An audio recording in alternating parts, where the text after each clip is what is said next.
Assalamualaikum warahmatullahi wabarakatuh. Selamat siang, kami dari kelompok 1 mata kuliah Lingkungan Hidup Sumatera dari TPB 41. Saya Zoami Sekar Harom dengan NIM 123260153 dari program studi farmasi sebagai moderator bersama rekan saya. Perkenalkan, nama saya Keisha Nabila Budi dengan NIM 123260151 dari program studi farmasi. Nama saya Maza Syazwa Mutia M dengan NIM 123260150 dari Prodi Farmasi. Saya di sini berperan sebagai notulen. Izin perkenalkan diri, nama saya Daud Lutfi Mulyadi dengan NIM 123440045. Perkenalkan, nama saya Hendrik Manurung dengan NIM 123440044 dari Prodi Sains Lingkungan Kelautan. Dan saya, Wilson Rayhan Mahardika dengan NIM 123260155 dari Prodi Farmasi. Akan mempresentasikan fishbone bencana alam yang ada di Provinsi Nanggroe Aceh Darussalam. Sebelumnya, saya akan menjelaskan sedikit mengenai Provinsi NAD yang menjadi topik utama dalam pembahasan presentasi kita pada kali ini. Provinsi Nanggroe Aceh Darussalam, atau yang lebih familiar kita sebut sebagai Provinsi Aceh, merupakan provinsi dengan ibu kota Banda Aceh yang terletak di paling utara Sumatera dan paling barat di Indonesia. Secara geografis, Provinsi Aceh berada di garis 20-60 lintang utara dan 950-980 Banjar Timur. Dengan luas wilayah 57.365 km persegi, Provinsi Aceh menjadi provinsi keempat dengan wilayah terluas di Sumatera. Dibagi lagi menjadi kurang lebih ada 50.000 km persegi wilayah kehutanan dan puncak tertingginya berada di 4.446 di atas permukaan laut. Selanjutnya kita akan membahas bencana yang ada di Provinsi Aceh yang akan dijelaskan oleh teman kita. Baik, pada kesempatan kali ini izinkan saya untuk sedikit menjelaskan tentang bencana alam yang terjadi di Aceh. Pada sepanjang tahun 2023, Provinsi Aceh telah mengalami 418 kali bencana alam. Angka tersebut lebih sedikit daripada bencana alam yang terjadi di tahun sebelumnya, yaitu tahun 2022 sebanyak 469 kejadian bencana alam. Kepala Badan Penanggulangan Bencana Aceh atau BPBA, Dr. Insinyur Ilyas MP, telah berkata bahwa setiap tahun pihaknya selalu mencatat dengan rinci bencana alam yang terjadi di Aceh. Jenis bencana alam yang dicatat yaitu meliputi kebakaran permukiman, banjir, kebakaran hutan dan lahan, angin puting beliung, longsor, banjir bandang, hingga abrasi.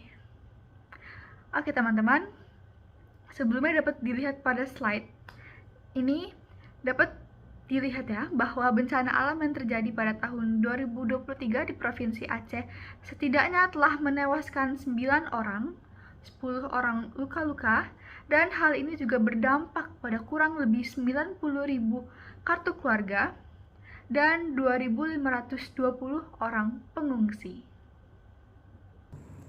Di sini ada diagram fishbone. Di bagian kepala, kita memiliki masalah yang akan dibahas pada presentasi kali ini, yaitu berupa masalah kebakaran hutan yang terjadi di daerah Nanggroe Aceh Darussalam. Kemudian di bagian badan diagram, terdapat faktor-faktor penyebab sehingga terjadi masalah berupa kebakaran hutan tersebut. Ada beberapa area masalah. Yang pertama ada man atau kebakaran hutan yang disebabkan oleh perilaku atau tingkah manusia. Yang kedua ada machine berupa fungsi mesin dan peralatan.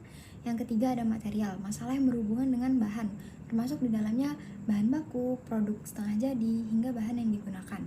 Keempat ada metode, masalah yang berhubungan dengan cara kerja, apakah proses kerja sudah memadai ataukah belum. Kelima ada money, bagaimana anggaran mempengaruhi masalah yang terjadi. Keenam ada market, berupa teknik pemasaran yang digunakan. Ketujuh ada time, keadaan atau waktu yang berpengaruh menempatkan situasi dalam masalah. Terakhir adalah information, apakah komunikasi yang digunakan antar pihak untuk menanggulangi masalah kebakaran hutan sudah sesuai atau belum.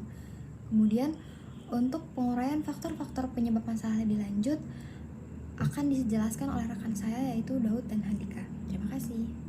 Oke, di sini saya akan menjelaskan apa aja yang ada di dalam jargon Fishbone akan ini.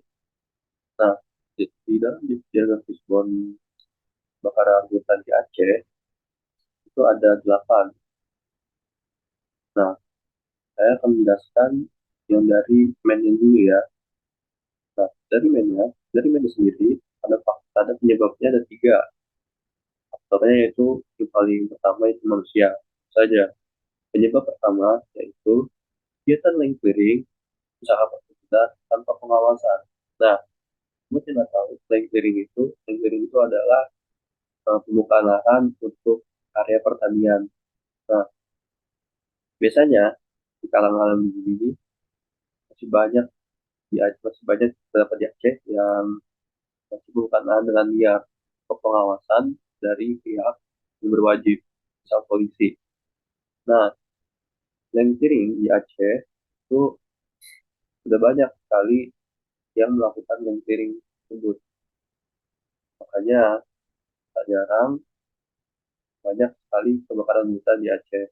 Nah, penyebab 2 yaitu mengubah fungsi lahan gambut jadi perkebunan. Nah, yang tadinya menjadi lahan gambut ini sekarang jadi daerah perkebunan atau pertanian.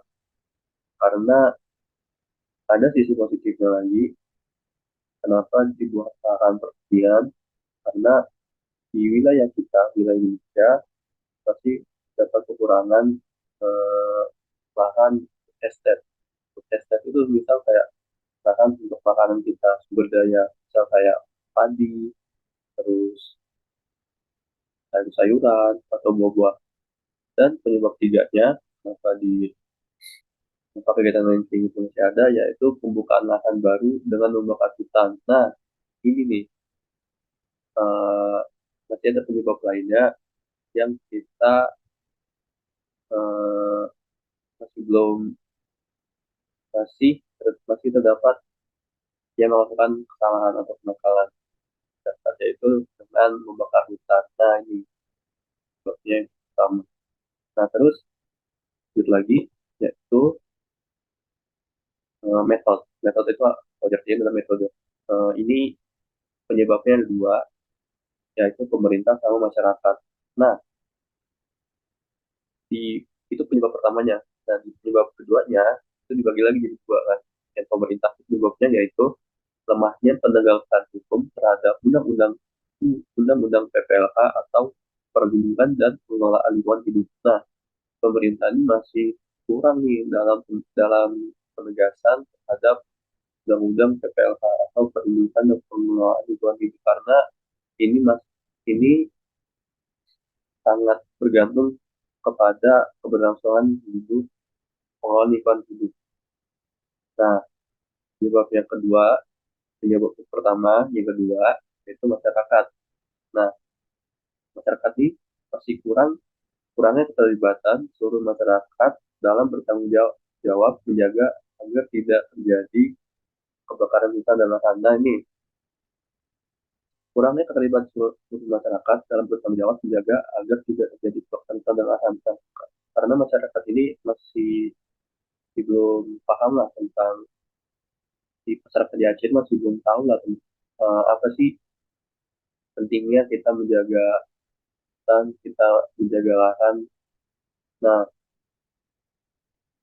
sebenarnya nggak kurang juga, tapi karena masyarakat bodoh amat, karena tidak peduli, nah itulah mengapa kebakaran hutan ini sering kerap terjadi di sana di Aceh. Nah, terus yang ketiga ada material, artinya bahan. Material itu penyebab pertama juga bisa jadi puntung rokok. Puntung rokok bisa menyebabkan kebakaran hutan jika dibuang sembarangan, apalagi ke hutan yang sensitif terhadap panas dari matahari maupun panas buatan. Nah, kenapa saya bilang hutan yang sensitif? Karena hutan di Aceh itu sangat sensitif banget nih sama panasnya matahari. Jadi karena hutan di Aceh itu tanaman gambut, jadi mereka kena sedikit panas sudah kebakaran hutan, apa hutannya kebakaran gitu. Apalagi dengan membuang puntung rokok yang sembarangan. Ini masih masyarakat atau pihak terkait yang masih tidak peduli terhadap lingkungannya. Nah, penyebab keduanya, bahan yang mudah terbakar seperti bensin yang kerap dijadikan pembakaran hutan untuk pembukaan lahan karena hutan yang gambut. Nah, ini juga kita banyak lagi komen. Komen itu kan tadi lem clearing tuh. Nah, penyebabnya di material kedua ini itu kita membakar hutan dengan cara bensin terus pitus. Nah, ini banyak sekali akan melihat kalau pihak-pihak yang tidak bertanggung jawab yang masih membuka lahan dengan cara liar. Oke, terus selanjutnya adalah mesin atau mesin. Nah, penyebab pertama yaitu mesin penebang pohon sering menjadi penyebab kebakaran hutan dalam aktivitas penebangan pohon yang tidak hati-hati. Nah, si penebang pohon ini kayak gergaji mesin itu juga pasti pasti bisa dikatakan menjadi penyebab kebakaran hutan karena selain dari hutan yang muncul, mesin penebang pohon juga itu mengeluarkan serpihan besi yang akan mengakibatkan kebakaran hutan.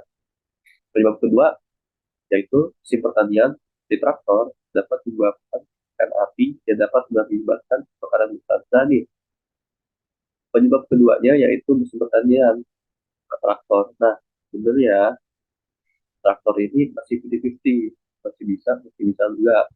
Tuh, tergantung cara pemakaiannya nanti. Kalau misalnya pemakaiannya diganti, akan ada percikan api yang dapat menyebabkan kebakaran hutan. Nah, ini betul, sangat perlu diperhatikan dari mesin-mesin karena itu dari mesinnya saja sudah terbakar ke lingkungan sekitar. Nah, melanjut dari rekan saya tadi, di bagian market ini ada dua penyebab. Penyebab pertama itu di pemerintahan, belum maksimalnya peningkatan melalui pemberian akses ilegal dalam pemanfaatan kawasan hutan. Di masyarakat, menyebabkan minimnya perhatian masyarakat terhadap perusahaan-perusahaan ilegal yang beroperasi di kawasan hutan tersebut. Lanjut di Mani, ada dua penyebabnya. Pertama itu fokus anggaran pembangunan pemerintah lebih condong pada pembangunan ekonomi, pendidikan, dan kesehatan ketimbang mengurusi soal lingkungan hidup dan hutan. Sektor kehutanan menjadi sumber korupsi besar-besaran. Lahan kerap sengaja dibakar demi mengklaim kepemilikan sehingga banyak pihak yang mendapat keuntungan dari pembakaran tersebut. Nah, di bagian penyebab pertama ini, pemerintah kurang antusias dalam membangun atau menanam kembali hutan-hutan yang gundul.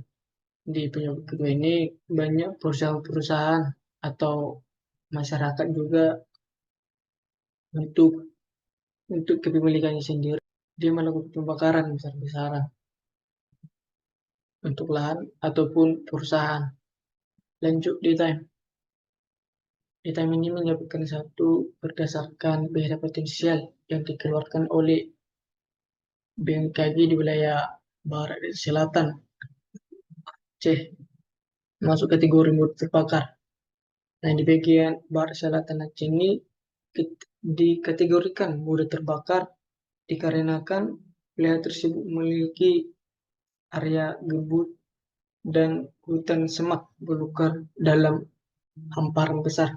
Makanya setiap tahunnya terjadi pembakaran. Nah, lanjut di information. Information ini ada dua penyebabnya, yaitu di pemerintahan juga kurangnya sosialisasi yang berkelanjutan mengenai pengendalian kasus kebakaran hutan. Pemerintah kurang mendalami apa yang menyebabkan kebakaran hutan ini terjadi. Nah, lanjut di masyarakat, minimnya literasi masyarakat mengenai kasus kebakaran hutan dan cara mencegahnya. Terima kasih. Baik, selanjutnya ada solusi-solusi yang kami berikan untuk masalah tersebut. Yang pertama, diberlakukan sanksi yang tegas bagi pelanggar agar mendapatkan jera. Dengan memberikan para pelaku seperti denda yang besar, bahkan hukuman penjara dapat memberikan pelajaran bagi mereka untuk berhenti melakukan kesalahan-kesalahan tersebut, dan juga dapat diberikan pelajaran kepada mereka di luar sana yang ingin melakukan pelanggaran tersebut. Kedua, ada pemberantasan pelaku pelanggaran tersebut agar dapat meminimalisir kasus-kasus yang bersangkutan. Dengan meningkatkan pemantauan dan identifikasi pelaku para pelanggar, dapat mengurangi terjadinya pelanggaran-pelanggaran yang sama untuk terjadi lagi. Yang ketiga, ada himbauan kepada masyarakat untuk tidak membuat api unggun di dekat daerah yang rawan terbakar.